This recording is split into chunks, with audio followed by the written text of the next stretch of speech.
Denver Mayor Mike Johnston is in Washington, D.C. this week with a focus on migrants. He's leading a coalition of mayors from major cities across our nation, asking for help from the federal government on the ever-increasing need for this community.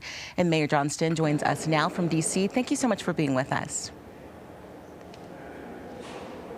You bet. Delighted to join you. Yes. So tell us what's happened so far, what you anticipate from this trip, and while you're in D.C., what you're asking for specifically.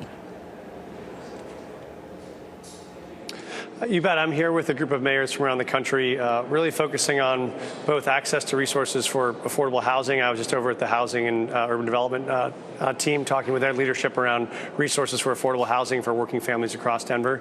But also, yes, we are here to focus on the migrant crisis and how we can bring mayors together to really push the Congress and the federal government to take action on what we need, which are federal resources to help migrants that are arriving to Denver, and critically expanding work authorization so that migrants that arrive in Denver can get jobs and support themselves, which is what they've asked most urgently to be able to do. So we are bringing together a host of mayors from across the country to push for that federal action we need to help solve this crisis for cities.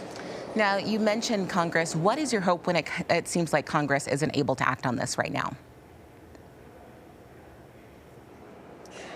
Yeah, I mean, we know the president has pushed a federal supplemental budget that would provide more resources for security at the border and also for more officers to help adjudicate asylum claims. We don't have folks who are in Denver waiting 6 years for a trial date and not able to work in the interim. This would help get 30 or 60-day decisions, get those done immediately, get folks work authorization if they meet asylum criteria, and then get them to work in Denver. And so we know those dollars are there. We have Senate support. We know we have the president's support. We need the House to come forward on that.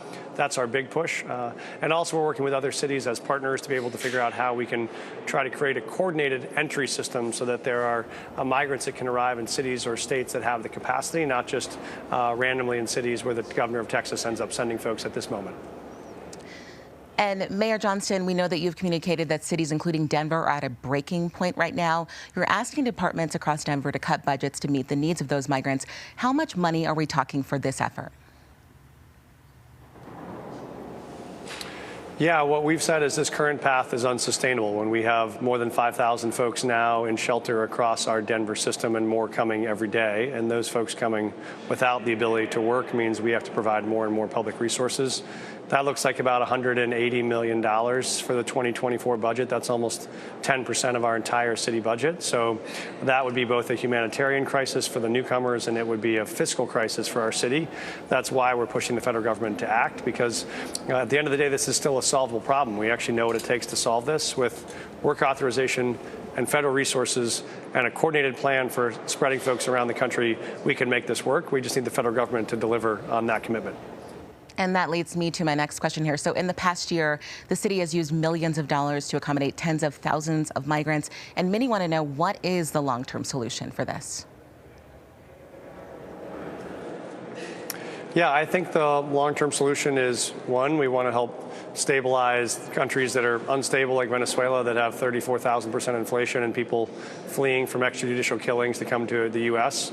And then we want to make sure we can get a border policy that the country can agree on and they can decide what that policy is and enforce it. And then those folks that are admitted to the country should have work authorization so that they can be successful. If all the folks that arrive to us had work authorization, they could support themselves, would not require public subsidy.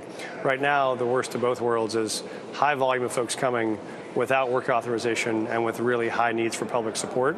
That's the long-term problem we have to solve. But again, there is a clear path to solve it if we actually provide the federal resources, get people the right to work, and then we can have mayors across the country who would be happy to welcome those workers if they can work, because we know we have open jobs all across the country that people want to work in, and we could connect them to those jobs if they had that ability. And what would you tell people in Denver who are watching right now and worried that there isn't a solution in sight?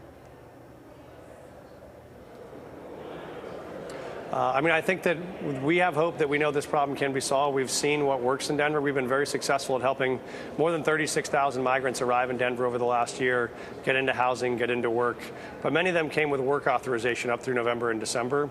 As that federal program has expired, we need new work authorization, but the city has proven this is a solvable problem with those resources. But I think people that are worried now should be doing what I'm doing. Reach out to your congresspeople directly and ask them to support the president's supplemental budget because our cities need resources. That particularly is going to be House leadership and House Republican leaders for whom this bill rests in their hands, and we need to see them pass it. All right, Mayor Johnston, thank you so much for your time. We look forward to updates as the city looks to manage this migrant crisis.